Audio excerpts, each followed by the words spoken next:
की संसद में आपने ऐसे बौने चुने थे जिसमें आपके लोग भी शामिल थे। आज से 14 से पहले ये मत कहिए बड़े महान थे। संसद का सत्र समाप्त होता है, पार्लियामेंट की परंपराओं के अनुसार वंदे मातरम गाया जाता है।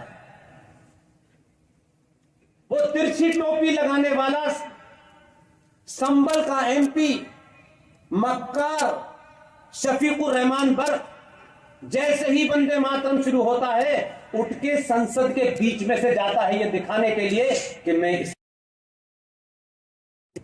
कोई नहीं बोलता था, बात बड़ी बड़ी करते थे सब। आपको क्रेडिट देता हूं, 2014 में भी वो जीता। ऐसा नहीं कि संसद में कुछ बैठने वाले लोग बदल गए, कुछ बदले हैं। हां, एक बदलाव जरूर हुआ। अब वो एमपी है आज भी संबल वाला, लेकिन उसे पता चल गया कि वंदे मातरम से इस बार उठूंगा तो मुझे उठा देंगे, इसलिए वो आता ही नहीं है उस दिन। उसको मालूम है बीच में से जाने का रास्ता नहीं मिलेगा, ये यहीं पटक के मारेंगे, गुजरातियों ने भेजा इसको। वो जाता ही नहीं है डर के मारे। इसे कहते हैं समाज का बदलाव, इसे कहते हैं आपकी ताकत। हर आदमी को डंडा मारने की जरूरत नहीं होती, ताकत का सनातनी सामूहिक प्रदर्शन करिए। इस देश के गद्दार, इस देश को तोड़ने वाली ताकतें आपकी चौखट पे नाक रगड़ेंगी, मेरा दावा है। अपनी ताकत का सामूहिक प्रदर्शन करिए, किसी की मत दीजिए। एक बार यही सिलसिला ये माइक भी बंद हो जाएगा, ये पजामा भी नीचे हो जाएगा, जगह जगह लोग कुर्ते के ऊपर जनेऊ डाल के घूमने लगेंगे, अपना गोत्र बताने लगेंगे। एक बार इसे आपने अभी शुरू किया है, आप सब लोग अपने आप से ये तहैया करें, 100 साल तक अपने निजी स्वार्थों को कहीं पुटलिया बांध के लटका देंगे, सिर्फ राष्ट्र का हित देखेंगे, तभी ये होगा। इससे सरदार पटेल को पता नहीं था कि जिनको बिठाया है ये क्या क्या करने वाले हैं। हर दिन एक नया शगुफा देता है वो भी छोड़ता नहीं है, पूरी ट्रेनिंग का फायदा उठा रहा है। एक प्रधानमंत्री थे जो झूठ फरेब से बने थे, 1946 में बने थे। उन साहब को वो इत्तेफाक से 14 नवंबर को पैदा हुए। अरे कोई ना कोई तो डेट होगी पैदा होने की, आप पैदा हो गए कोई पूरी बात नहीं। लेकिन ये मुझे समझ में नहीं आया कि भारत की सरकारों ने 14 नवंबर को बाल दिवस क्यों घोषित किया। ऐसा बालक कभी न पैदा हो भाई। आखिर इस बालक ने ऐसा क्या काम किया था? माउंट एवरेस्ट पे चढ़ गया था, कोई पाताल में चला गया था, क्या किया था?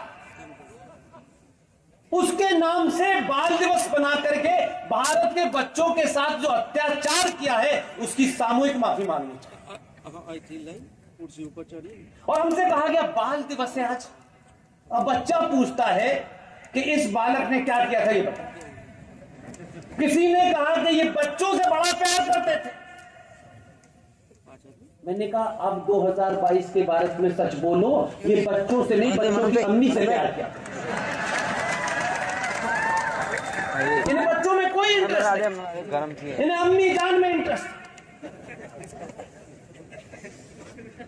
इसलिए उसने आपके अंदर के उस सच्चाई को जगाने के लिए, मैं कहता हूं कुछ घटनाएं होती हैं जिसके कारण राष्ट्र की सोच बदल जाती है। सत्ता चलाना, फौज, पुलिस, न्यायपालिका ये अनादिकाल तक, जब तक दुनिया है तब तक रहेंगे। ये देश चला सकते हैं, राष्ट्र नहीं चला सकते। एक छोटी सी घटना ने इस मुहिम को, जिसको हम सब लोगों ने चलाया, हमने ये नहीं कहा कि हमारे बच्चे के नाम पे बाल दिवस रख दो, हमने नहीं कहा। हमने कहा कि इतिहास की भूलों से सीखिए। अगर आप नरेटिव बदलना चाहते हैं, बहादुरी की बात बताना चाहते हैं, तो आपके समाज में, आपके इतिहास में ऐसे योद्धा पैदा नहीं हुए। हमने उनको जाना नहीं, इसलिए बच्चे आपके कायर बन रहे हैं और हर बच्चा चाचा नेहरू बनना चाहता है। गलत आदत बचपन से ही डाल दिया आपने। बड़े होकर वो चाचा नेहरू बन गया तो मुश्किल होगा। इसलिए बदलाव हुआ। हम कह रहे थे, लगातार कह रहे थे, सत्ता में जो कुछ करना है करिए, लेकिन राष्ट्र की सोच बदलने के लिए आपको अपने आइकॉन बदलने होंगे। इसलिए एक छोटी सी मांग रखी और हमने अपना कोई स्वार्थ नहीं देखा। हमने इतिहास की एक घटना को उठाया और कहा, गुरु गोविंद सिंह के 4 पुत्र थे। मुगलों ने 2 पुत्रों को धोखे से चमकौर के युद्ध में मार दिया था और 2 पुत्र उनके 6 साल का जोरावर सिंह और 12 साल का या 9 साल का फतेह सिंह। वजीर खान ने कहा कि इन बच्चों को इस्लाम कबूल कराओ, और उस राजा के हुक्म के बाद वो वजीर आया, साहबजादा जोरावर सिंह और साहबजादा फतेह सिंह के सामने शर्त रखी, इस्लाम कबूल कर लो। 6 साल के और 9 साल के दोनों बच्चों ने उसकी आंख में आंख डाल के कहा, वाहे गुरु के अलावा किसी को नहीं मानूंगा। दोनों बच्चों को दीवार में जिंदा चिनवा दिया गया। दोनों बच्चे रोए नहीं, दोनों बच्चों की मृत्यु हो गई। यह कहानी उन बच्चों की दादी गुर्जरी देवी को जब बताई गई कि जोरावर सिंह और फतेह सिंह को दीवार में चिनवा दिया गया, तो बेचारी सदमे से उनकी मौत हो गई। हमने कहा कि अगर आज की बहुत सारी प्रॉब्लम का हल आज के बच्चों को बताना है, तो बताओ कि ये जो आज कन्वर्जन की बीमारी है, तलवार के जोर पर जो कन्वर्जन हो रहा है, जगह जगह हो रहा है, अगर आज के बच्चों को गुरु गोविंद सिंह के दोनों बच्चों का इतिहास बताया जाता, तो कोई ये नहीं कहता कि आज कन्वर्जन हो रहा है। ये 1400 साल से यही चल रहा है। इसलिए बाल दिवस मनाना है तो 14 नवंबर को भारत के पहले प्रधानमंत्री की जन्मतिथि का गुणगान करें, बच्चों पे अत्याचार न करें। और 26 दिसंबर को, जिस दिन दोनों बच्चों को दीवार में चिनवा दिया गया था, उनकी मृत्यु हुई थी, उस दिन को बाल वीर दिवस घोषित करें। आपके आदमी ने बिना देर किए इसकी घोषणा कर दी। अब से बच्चे 26 दिसंबर को बाल वीर दिवस मनाएंगे और हर बच्चा पूछेगा कि 26 दिसंबर को कौन बहादुर पैदा हुआ था। तो अब चाचा नेहरू की कहानी नहीं सुनानी है, अब उन बाल बच्चों की कहानी सुनानी है कि उतने अत्याचारी, उतने कातिल, उतने बर्बर लोगों को भी हमारे उन 2 बच्चों ने सामना किया। मर जाने को उन्होंने चूमा, लेकिन अपनी आस्था को बदला नहीं। ये बहादुरी की कहानी है। आप संविधान की बात करते हैं, पढ़ तो लीजिए। इसलिए मैं बार बार गुजरात आकर के आपसे मांग करता हूं। मुझे मालूम है बिहार में जाकर के ये मांग नहीं होगी मेरी पूरी, वहां तो कोटे का मामला है। इसलिए आपसे मांग करता हूं, मैं आपकी मदद चाहता हूं मैं कि आप इसमें मेरी मदद कीजिए। आप मदद नहीं करेंगे तो काम नहीं बनेगा। इसलिए आपसे ताकत चाहता हूं मैं कि आप उन मांगों को साथ दीजिए।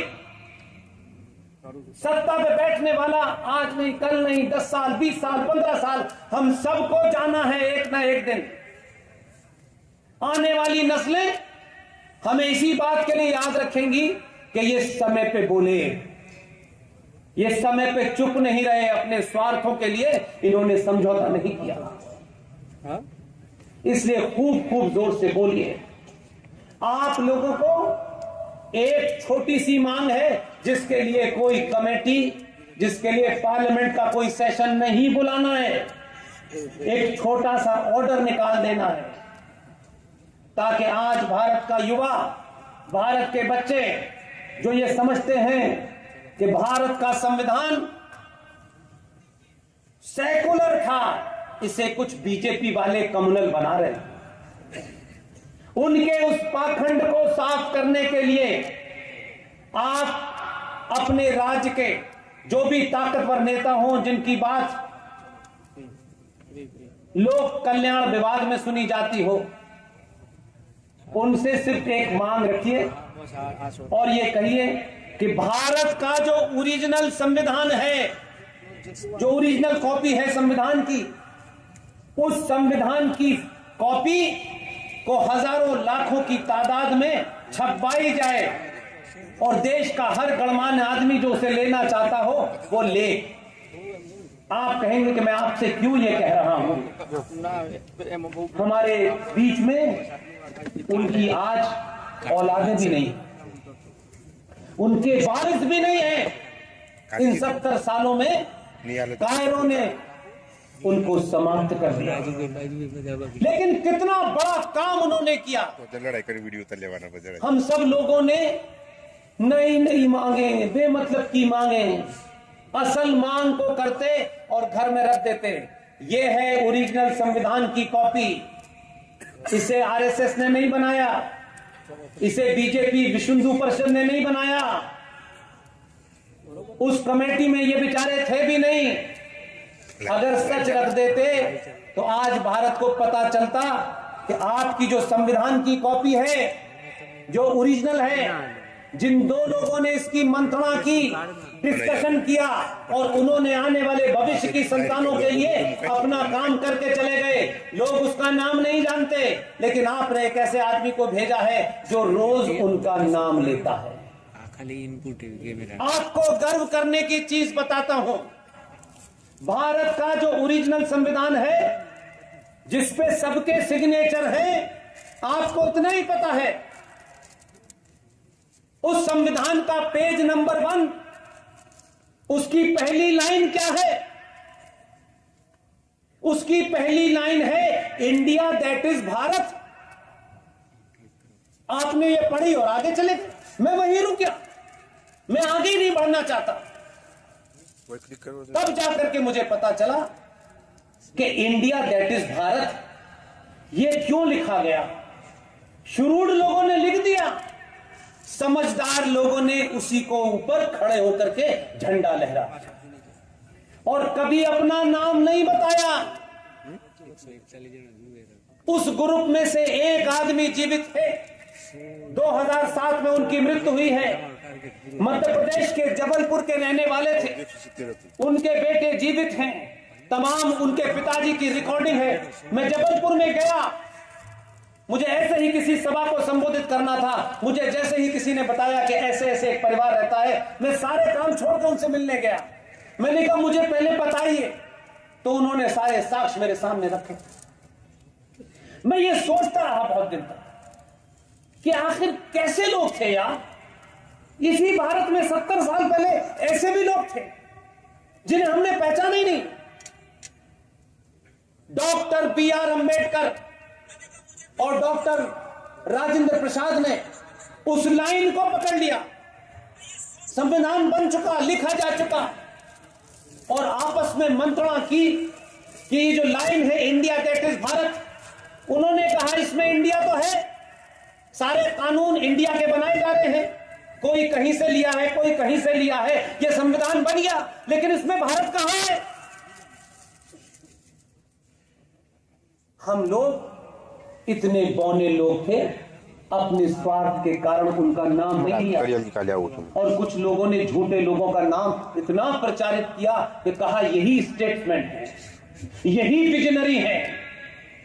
डॉक्टर राजेंद्र प्रसाद और B.R. अंबेडकर के बीच बातचीत हुई और उन्होंने कहा कि इस संविधान में भारत दिखना चाहिए।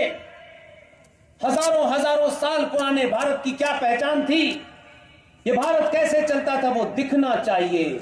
उसी दिखने के क्रम में डॉक्टर राजेंद्र प्रसाद को B.R. अंबेडकर ने कहा कि क्या हम इस लिखे हुए संविधान के अंदर कुछ नया ऐड नहीं कर सकते, क्योंकि अब ये पास हो चुका है, लेकिन हम इसमें भारत को कैसे दिखा सकते हैं। उन्होंने कहा क्या ये नहीं होगा कि हम चित्रों के माध्यम से भारत को इसमें जिंदा कर दें। दोनों के बीच में मंत्रणा हुई।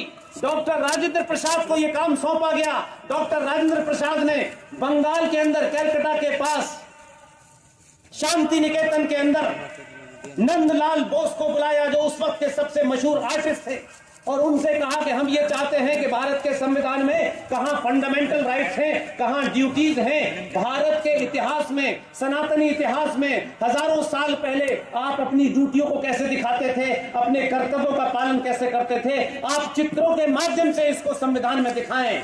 इसलिए भारत के पहले पेज पर जहां इंडिया दैट इज भारत लिखा है, उसके ऊपर नंदी की तस्वीर बनी हुई है।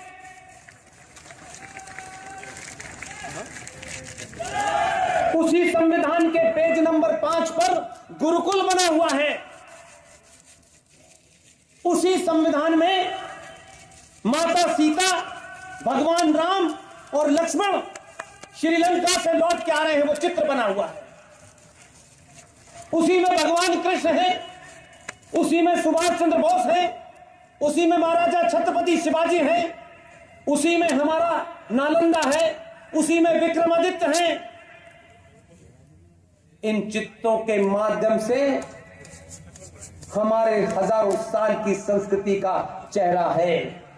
कुछ लोगों को उन चित्रों से परेशानी हुई, जो आधिकारिक रूप से भारत की फाइनल कॉपी के अंदर वो चित्र सारे मौजूद हैं, उन चित्रों को हटा दिया गया जब कॉपी छप के आई। लेकिन ओरिजिनल संविधान में वो मौजूद है, वो कॉपी मेरे पास है। आपसे मैं एक मांग करता हूं, अब की जब वो आए, मुझे लगता है जल्दी आने वाले हैं, क्योंकि यूपी की जिम्मेदारी पूरी करके मैंने सुना था दूसरे दिन अहमदाबाद आ गए थे। वो तो काम खत्म होने के बाद छुट्टी लेते ही नहीं। उसने कहा यहां बिठा दिया है गेरुए वाले को, अब यहां भी ढूंढ रहा है बेचारा। आप जब आए तो उनसे एक डेलीगेशन मिले और उनसे कहिए हमको कोई निजी मांग नहीं करनी, भारत के ओरिजिनल संविधान की रेप्लिका कॉपी करोड़ों में छपवाए सरकार और देश को बांट दे। आपका पुरुषार्थ उस संविधान को देख करके इतना जागेगा कि जिन लोगों ने, काले कोट वालों ने 150 साल तक भगवान राम के ऊपर सवाल उठाने वाली याचिकाओं को एक्सेप्ट किया और सवाल खड़े किए कि भगवान राम है भी कि नहीं है। पाखंड देखिए, रामनवमी की 9 दिन तक सुप्रीम कोर्ट बंद रहती है, छुट्टी लेते हैं, और रामनवमी के बाद जब कोर्ट खुलता है तो कहते हैं आइए बैठ के बात करते हैं भगवान राम है कि नहीं।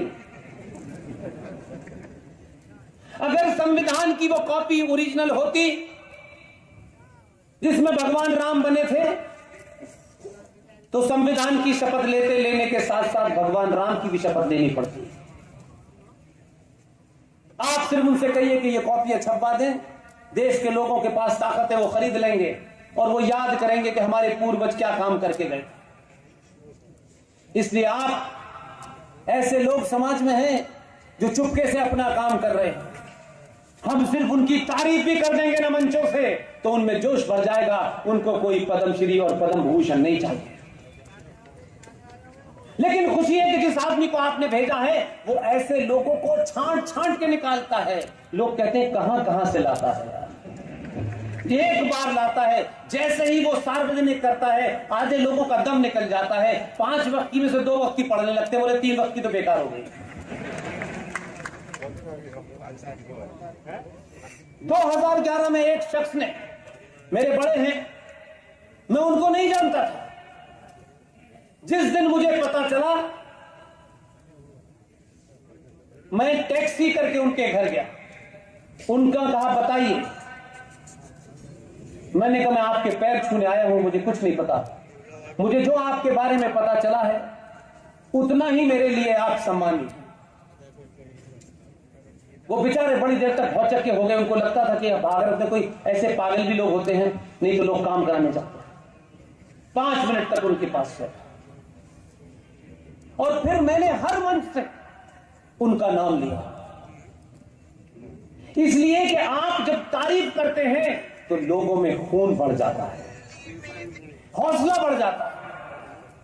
सब लोग पुरस्कार से बड़े नहीं होते, समाज में लोग उनका नाम जानते हैं, इसी से बड़े हो जाते हैं।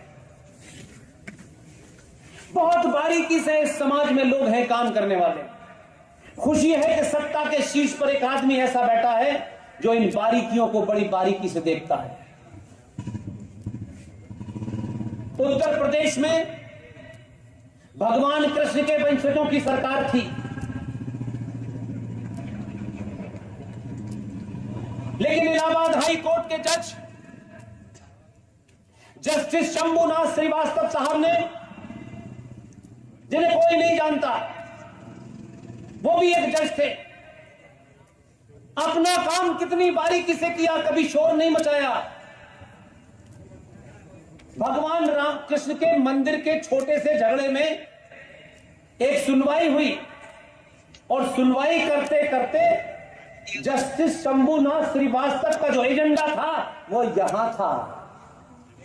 सुनवाई की, सुनवाई करते करते उस मंदिर का झगड़ा, जो कृष्ण भगवान का मंदिर था, छोटा सा मंदिर था, 2 बंगाली भाइयों में झगड़ा था, उनको अपना एजेंडा लाना था। उन्होंने कहा ये तो मेरी मुराद पूरी हो गई कि ये मेरे ही कोर्ट में आया है। सुनाया, सुनते सुनते सुनते सुनते मंदिर के फैसला दिया और उस फैसले में जो लिखा वही मील का पत्थर साबित हो गया। फैसला तो किया उन्होंने मंदिर का, लेकिन मंदिर से कृष्ण पैदा हुए, कृष्ण भगवान से फिर गीता आई, फिर गीता के प्रवचन आए और अपने हाई कोर्ट के चीफ जस्टिस साहब ने, जस्टिस ने, शंभुनाथ श्रीवास्तव ने अपने फैसले में आखिर में जाके ये लिखा, गीता भारत का राष्ट्रीय ग्रंथ है। वो लोग गोल टोपी वालों की गोपी टोपी घूमने लगी, वो भागे भागे गए सुप्रीम कोर्ट।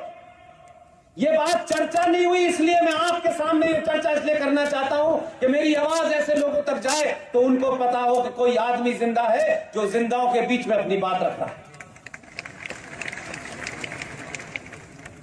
वो गए सुप्रीम कोर्ट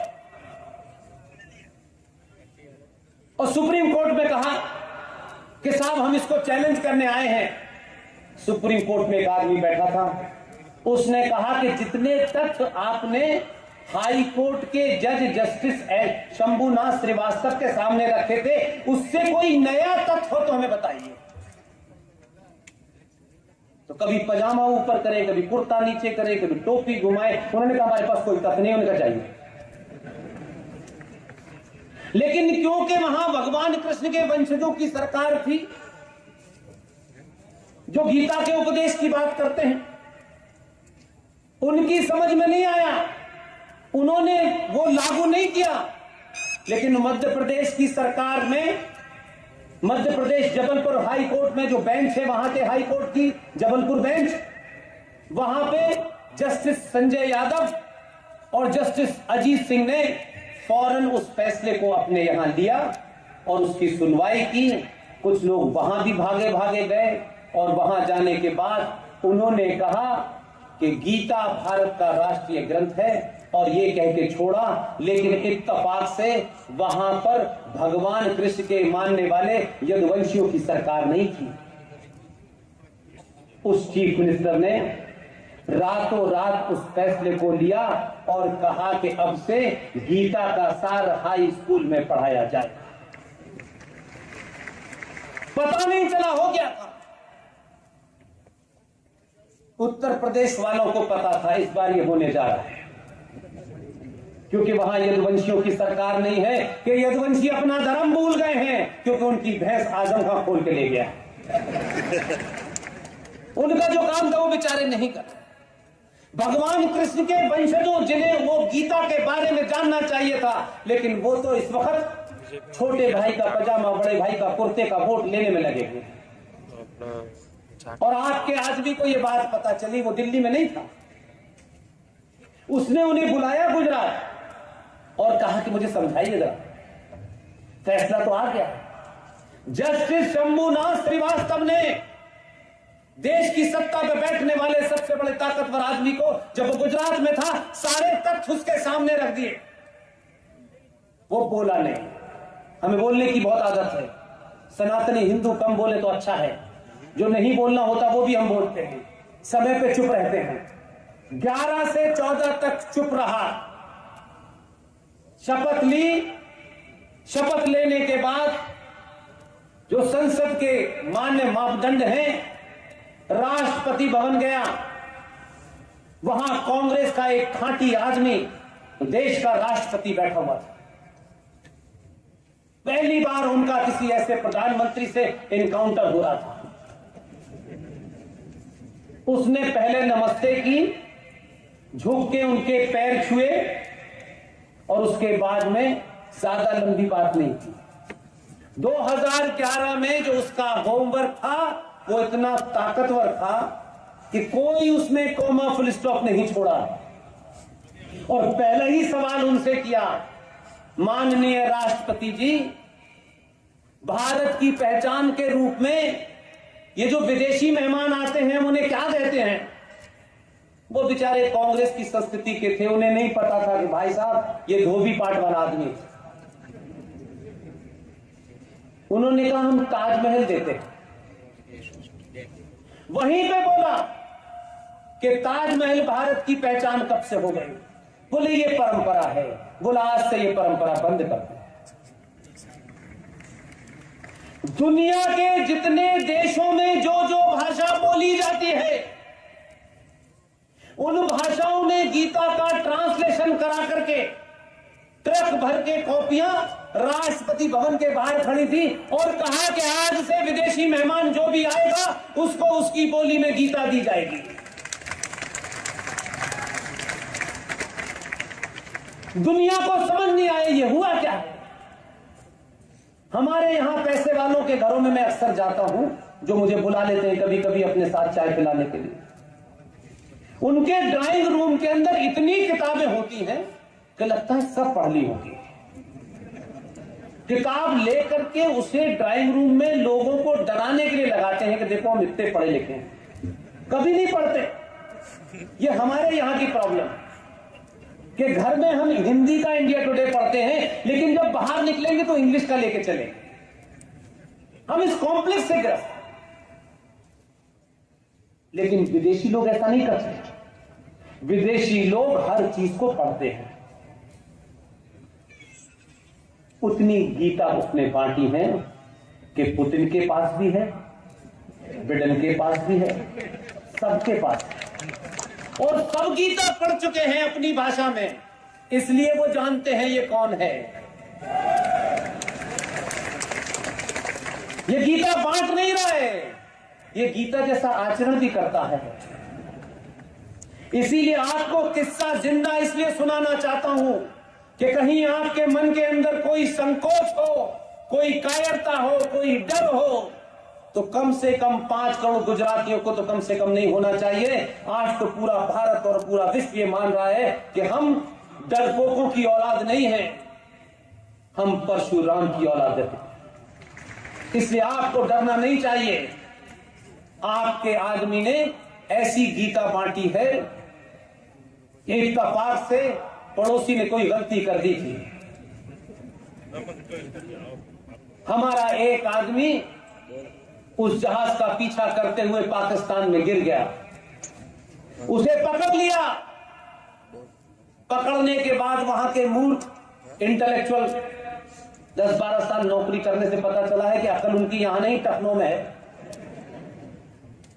एक आदमी को पकड़ने के बाद वहां क्या डिस्कोर्स था इंटेलेक्चुअल अरुण भाई, ये कहा जा रहा था कि इसको पकड़ लो और इसको पकड़ के निगोशिएट करो कश्मीर के ऊपर। उस अभिनंदन बेचारे फौजी को पकड़ लिया और कहा कि इसे जब ही छोड़ेंगे जब कश्मीर छोड़ो। उनको पता नहीं था कि दिल्ली में कौन बैठा है। वो समझ रहे थे कि चाचा नेहरू बैठे हैं। चाचा नेहरू गए, उनके बेरोजगार जो बच्चे हैं वो भी बेरोजगार घूम रहे हैं। इतना ही किया उसने कि अब ये बात मैं इसलिए कह रहा हूं कि आप जाकर के अपने घरों में इस घटना को यूट्यूब पे पाकिस्तान की नेशनल असेंबली, उस असेंबली में लोग क्या कह रहे थे वो सुने अपने कानों से। मेरी बात हो सकता है आपको लगे कि मैं उसकी ज्यादा तारीफ कर रहा हूं, मैं तो उसकी तारीफ करने लायक भी नहीं हूं। रात के 9 बजे पाकिस्तान का विदेश मंत्री विपक्षी पार्टियों से कह रहा था कि अल्लाह के वास्ते, खुदा के वास्ते मान जाओ, इसको 9 बजे से पहले छोड़ दो, उसके बाद की गारंटी नहीं है। लोगों के पसीने छूट रहे थे और वो ये कैसे बताते कि हमें इसे क्यों छोड़ना पड़ रहा, क्योंकि अंकल सैम ने वॉशिंगटन से फोन कर दिया है, इसे 9 बजे तक सुरक्षित छोड़ देना, नहीं तुम रहोगे सुरक्षित, ये मुझे गारंटी नहीं है। दोनों छोड़ने आए, फिर मंत्रणा हुई कि ये जिहाद जो है टोपी वालों में ज्यादा होता है, महिलाओं में कम होता है। उन्होंने कहा पागल कहीं जाकर के ये बॉर्डर पे मार देंगे, हमारा सत्यानाश हो जाएगा। फिर मीटिंग बुलाई और एक भोली भाली महिला को जो पाकिस्तान के विदेश मंत्रालय में सेक्रेटरी थी, उससे कहा बहन तुम इसे छोड़ के आओ बॉर्डर तक, तभी गारंटी है, नहीं पता नहीं ये पागल क्या करते हैं। जैसे ही वो इधर आया तब रात को पता चला। देश को नहीं बताई जाती ऐसी बातें, उसके बताने के लिए सरकार का इंतजार नहीं करना चाहिए कि सरकार की एक आधिकारिक पोजीशन होती है। अंकल सैम से लेके देश भर के लोगों ने जिन जिन ने पाकिस्तान को फोन किया उन्होंने कहना ये गलती 2014 से पहले हो सकती थी, अब नहीं करना। इस आदमी ने कुछ नहीं किया, अंकल सैम को फोन किया अभिनंदन वापस आ जाए तो बेहतर है, मैंने अग्नि मिसाइल को लगा दिया। इतना ही बताया, ये तो माचिस भी जलाता है तो भी कहता मैंने अग्नि मिसाइल लगा दी। एक बार कहने से ही लगा, लोगों को लगा दी होगी, इतने ही कहा अभिनंदन आ गया। इसलिए देश को आप ये समझें कि सब कुछ वही है, लेकिन यूक्रेन का युद्ध हो रहा है, लेकिन यही एक खिलाड़ी है। पूरी दुनिया रशा पे बैन लगा रही है, ये रशा से तेल खरीद रहा है, इधर तेल खरीद रहा है, और उधर जो अंकल सैम उनसे कह रहा है हम आपके साथ क्वाड में आपके साथ सीना लड़ा करके खड़े हैं। उनकी समझ में नहीं आ रहा ये कर क्या रहा है, तो दुनिया को लग नहीं रहा कि ये हो क्या रहा है, यूक्रेन का युद्ध है, ये कहां से आएगी। आपने सिर्फ प्रधानमंत्री नहीं चुना है, इसलिए अपने निजी स्वार्थों से ऊपर उठ जाइए। आप उठ चुके हैं, लेकिन मुझे मालूम है कि ये आवाज यहां से आसाम तक जाएगी, इसको लोग जब अपलोड करेंगे। इसलिए ऐसे किसी भी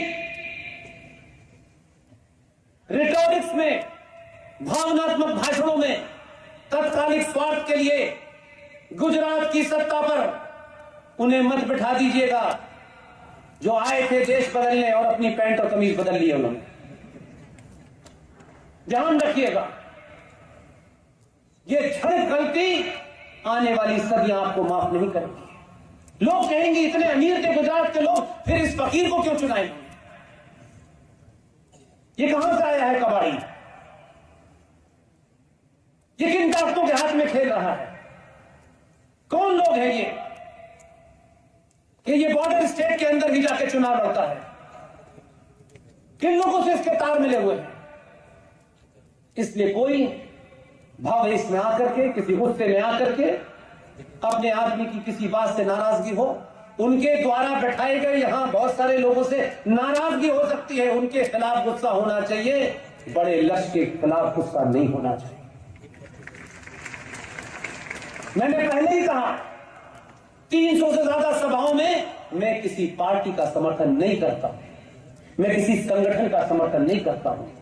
लेकिन अगर इन मूर्खों के बीच में से ही इस हालात में कौन सुरक्षित रख सकता है, अगर उसमें आधा इंच भी वो बड़ा है, मैं उसी के साथ खड़ा हूं। मैं सार्वजनिक मंचों से कहता हूं, मेरी टीम में जितने भी लोग हैं सब मुझसे बड़े हैं। जिस दिन भी किसी पार्टी के ऑफिस के बाहर टिकट मांगने के लिए आपके आए, उस दिन मैं मंच पे नजर नहीं आऊंगा। कोई चीज नहीं चाहिए मुझे, न आरएसएन को चाहिए, न जीडी को चाहिए, न सुशील पंडित को चाहिए। इसलिए हमारी बात से कौन नाराज होता है, कौन खुश होता है, मुझे महत्व नहीं है। इसलिए काका जी जैसे लोग जब यहां आते हैं तो मैं उनकी सार्वजनिक मंचों से तारीफ करता हूं कि उन्होंने हिम्मत दिखाई कि वो मेरे साथ खड़े। बहुत सारे लोगों को परेशानी है, उनका स्वार्थ कुछ हो सकता है, मेरे स्वार्थ में राष्ट्र है और कुछ नहीं है। मुझे अपने साथ ले जाने के लिए कोई ख्वाहिश नहीं। इसलिए आप जब दिवाली होली पे लोगों से मिले तो गीता दें, गीता के बारे में बताएं कि गीता भारत का राष्ट्रीय ग्रंथ घोषित हो चुका है, ताकि दुनिया के लोगों को पता चले कि अब आप चंदा मामा लोटपोट नहीं पढ़ते, आप गीता पढ़ते हैं। और ये गीता पढ़ने का ही शौक है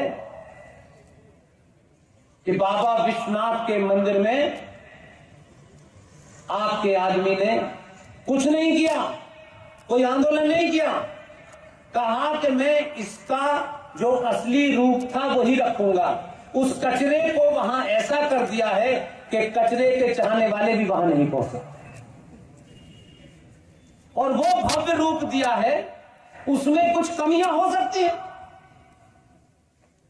उसमें कोई ऊंच नीच छोटी मोटी हो सकती है, लेकिन सारा काम यही करेगा ऐसा नहीं है। आने वाली पीढ़ियों के लिए रास्ता साफ कर दिया है कि मैंने इसका विस्तारित रूप दे दिया है, दुनिया काशी को जानेगी। जब समय आएगा तो इस कचरे को भी उठा के बाहर फेंक देना। इतना ही करा है उसने। लोग कहते हैं मंदिर बनाने से क्या बेरोजगारी दूर हो जाएगी। अमेरिका को तो 250 साल हो गए, अमेरिका तो बहुत एडवांस है, 33 से 34 करोड़ की उनकी आबादी है, तब भी वहां बेरोजगारी है, तब भी सबसे ज्यादा रेप वहां होते हैं, लूटपाट वहां होती है, आपने पहले भी देखा होगा। इसलिए हम तो 135 करोड़ के देश हैं।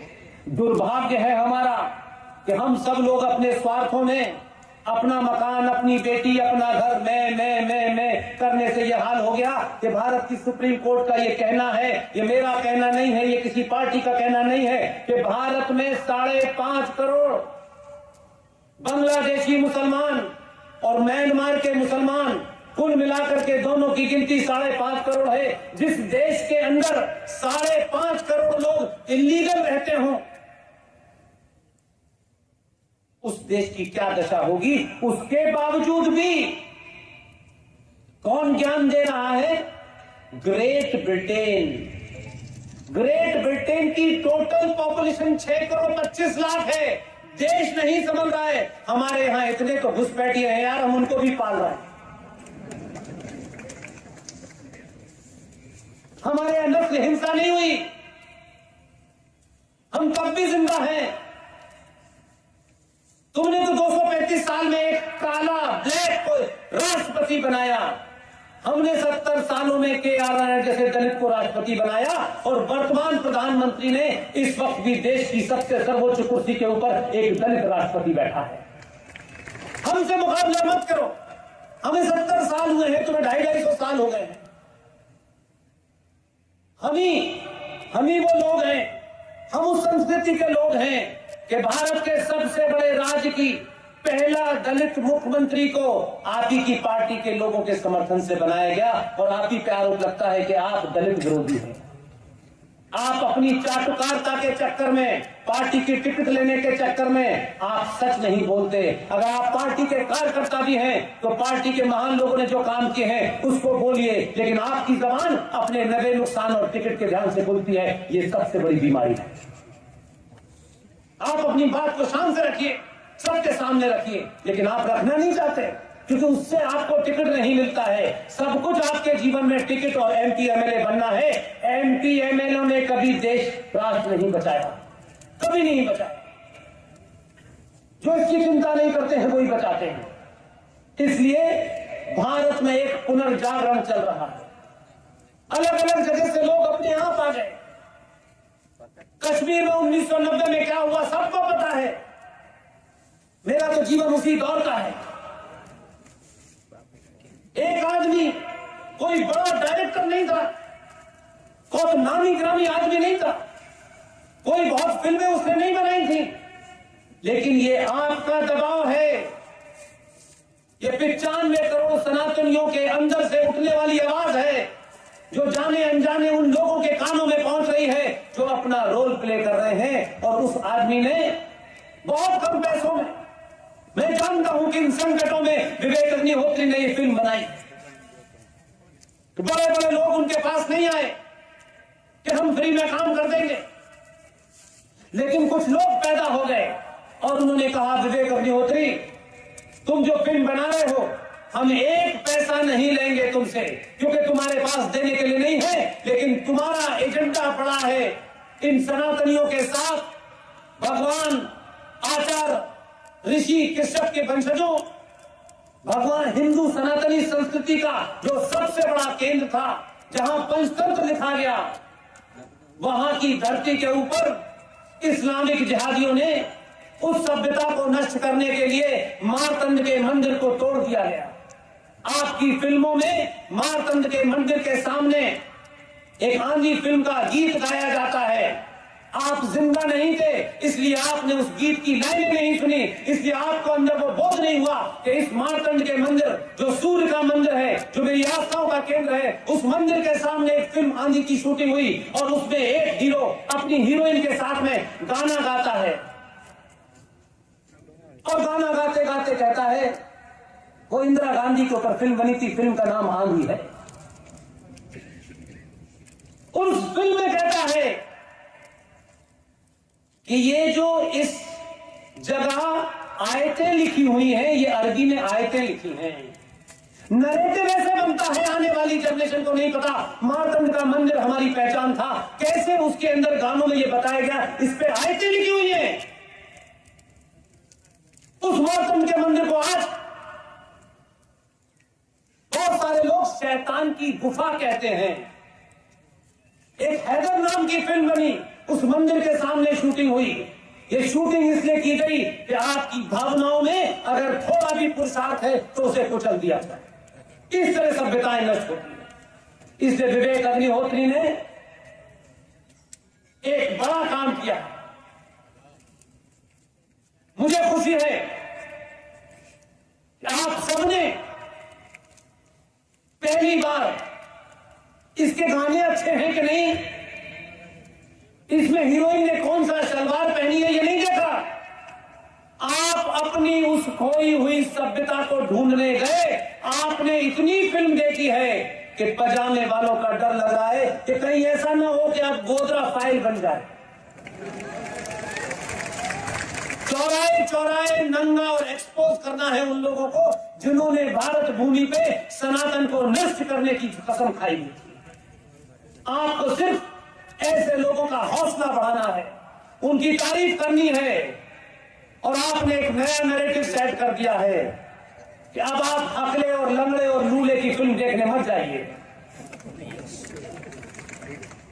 आपके हाथ में वो ताकत है कि अगर 96 करोड़ सनातनी हिंदू हर एक दिन तय कर ले कि हमारे बीच में जो योद्धा लड़ाई लड़ रहे हैं, अगर इनकी लड़ाई को कोई आर्थिक कमजोरी आ रही है तो एंटरटेनमेंट के लिए आप फिल्म दिखाइए।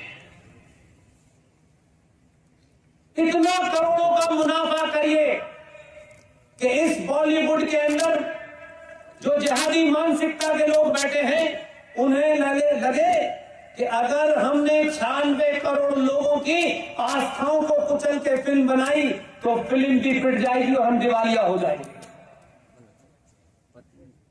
इसलिए बाहुबली जब आपने देखी तो लोग डर गए।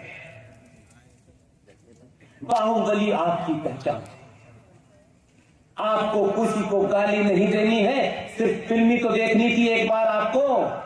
आप तो 400 रुपए में अकेले की फिल्म देखने जाते हैं। वो ना अपनी बात कभी ठीक से कह पाया, पता नहीं दीदी से भी कैसे बात करता है। और आपको बोध कराने के लिए कहता हूं, ये जिनको लगता है कि हम अपने बेटी का नाम कुछ भी रख दें, अपने बेटे का नाम कुछ भी रख दें, तो नाम में क्या है? नाम में बड़ी ताकत है। नाम ही तय करता है कि वॉशिंगटन के एयरपोर्ट पर आरती उतारी जाए या पैंट उतारी जाए, ये नाम तय करता है।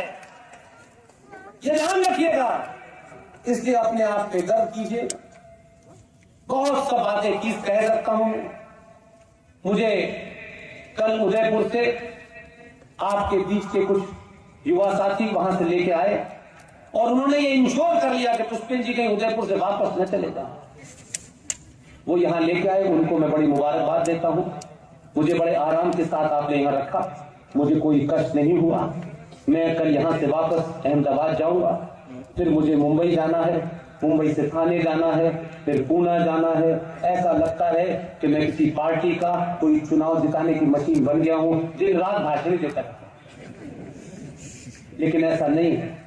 मेरा सिर्फ मकसद यह है, मैं नहीं जानता ये जीवन कब तक है, कब तक रहेगा, लेकिन जब तक है कब तक मैं अपनी बात को लोगों के बीच पूरी ताकत से रखूं। ये रात है, दिन है, इसका महत्वपूर्ण नहीं। इसलिए कौन है, कहां है, कौन आएगा, कौन नहीं जाएगा, ये सिलसिला लगातार जारी है। मैं जब आपके बीच में बोल रहा हूं तो इस देश के किसी न किसी कोने में, चाहे वो RSN हो, सुशील पंडित हो, कोई ना कोई भाषण दे रहा होगा, कोई ना कोई किसी चैनल पर बैठ करके जिहादियों के कपड़े उतार रहा होगा, कोई ना कोई चैनल बड़े बोल के चिल्ला रहा होगा। और ये आपकी ताकत है कि आपने भारत के मीडिया का रंग बदल दिया। जो मीडिया बात नहीं आपकी दिखाता था, जो मीडिया को लगता था कि नहीं हिंदू कहना थोड़ा सा डाउन मार्केट है, आपने इतनी ताकत दिखाई कि अब अंग्रेजी का चैनल भी कहता है राष्ट्रवाद सर्वोपरि है। ये भाषा नहीं थी, उर्दू में ही लोग बात करते थे। मुझे खुशी है कि ये बदलाव आया और उस आदमी की सार्वजनिक मंच से मेरे दोस्त हैं, अच्छे दोस्त हैं, और उनकी दोस्ती में नफा नुकसान नहीं है। इसलिए हम तमाम सारे लोग, हमारे बीच का कोई हीरो, उसे महाराष्ट्र का कोई नवाब मलिक टाइप का जिहादी मुसलमान अगर ये कहेगा कि हम अर्नब गोस्वामी को इतना टॉर्चर करेंगे कि वो आत्महत्या कर लेगा, तो मैं RSN, GD बख्शी, सुशील पंडित, कपिल देव, सारे लोग राष्ट्रपति भवन गए और राष्ट्रपति से कहा कि आप संविधान के कस्टोडियन हैं। अगर एक राज्य की सत्ता में बैठने वाले कुछ लोग एक ईमानदार पत्रकार को उसकी पत्रकारिता के कारण दबाव बना करके आप उसे हटाना चाहते हैं, तो आपकी जिम्मेदारी है। GD बख्शी साहब के साथ हम लोग मिलकर वहां गए और राष्ट्रपति को हमने सौंपा। लोगों को पता चल गया कि टेलीविजन पे अकेला अर्नब नहीं है, बाइज्जत बरी हुआ। और आपने ये अपनी आंखों से देखा, जिन्होंने उसे जेल भिजवाया था, आज अर्नब पूरी ताकत के साथ, ईमानदारी के साथ हिंदुस्तान का सबसे नंबर 1 चैनल का मालिक है। और जिन्होंने उसे फंसाया वो जेल में अपनी सजा काट रहे। इसलिए अगर कोई चैनल को ये गलतफहमी हो गई है कि हम कचरा परोसेंगे, सनातनियों को गाली देंगे, आपको सिर्फ बटन ही तो बदलना, कुछ मत करिए। विज्ञापन नहीं मिलेगा, चैनल की दुकान बंद हो जाएगी।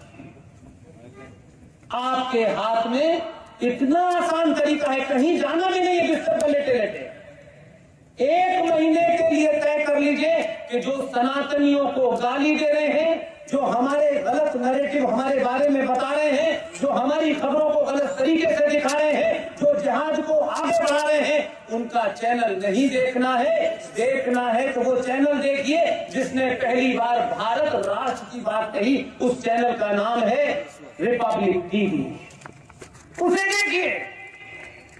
हम सबने सार्वजनिक तौर पे कहा हम तुम्हारे चैनल में इसलिए नहीं आते हैं कि हमको शाम को ये पता करना है कि आप आने वाले मेहमानों को कितना पैसा देते हैं। हमने कहा हम इसलिए आते हैं कि देश को ये पता चलना चाहिए कि मीडिया में एक बहादुर पैदा हुआ है, उस बहादुर को कमजोर नहीं पड़ने देंगे और जितनी ताकत से देखेंगे। और आपने शायद यही किया कि आपने इस घनघोर हालात में भी 248 और 50 चैनलों के बीच में इतना देखा कि उसकी टीआरपी इतनी हाई है कि उसको किसी के पास झुकना नहीं पड़ेगा। ऐसी ताकतों को मजबूत करते रहिए।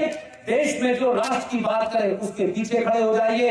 जो चाटुकार किसी जाति की बात करे, किसी पंथ की बात करे, किसी मजहब की बात करे, उन्हें धूल चढ़ा दीजिए। बहुत बहुत धन्यवाद। Thank you very much.